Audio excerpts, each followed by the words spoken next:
We live in the most impatient era in human history. Everything is instant now.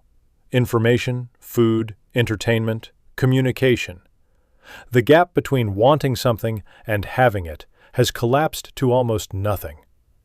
And somewhere in the middle of all that, our tolerance for waiting has quietly evaporated. And then we bring that same posture into our relationship with God. We bring our timeline, our urgency, our desperate need for things to move, and we lay it at His feet. And then we wait. And nothing happens. And we wait longer. And we start to wonder if He heard us, if He cares, if the promise was real. Isaiah 40, verse 31 says, "But those who wait on the Lord shall renew their strength. They shall mount up with wings like eagles. They shall run and not grow weary. They shall walk and not faint." Those who wait. Not those who figure it out. Not those who push hard enough. Those who wait. Waiting is not passive. In the original Hebrew, the word translated wait here carries the image of twisting together, like a rope being braided. Multiple strands wound around each other until what is produced is something far stronger than any single strand alone. Waiting on the Lord is the process of your life being wound together with His purposes until what emerges cannot be broken. The delay is not a denial. I want to say that again. The delay is not a denial. God's silence is not God's absence. His slowness is not His indifference. Abraham waited 25 years for the child God had promised him.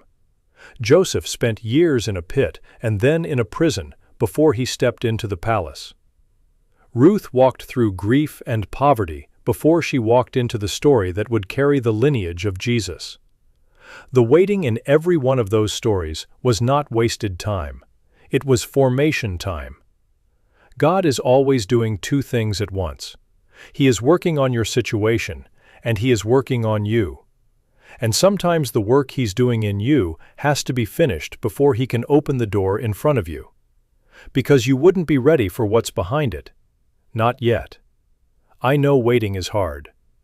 I know when the prayer has been the same for months or years, and the answer hasn't come, something in you wants to give up.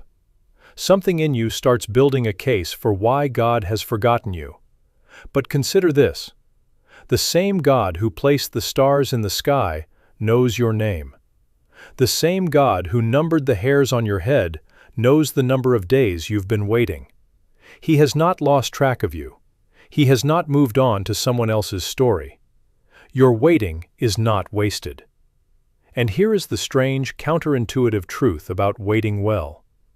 Those who learn to trust God in the waiting often find something unexpected.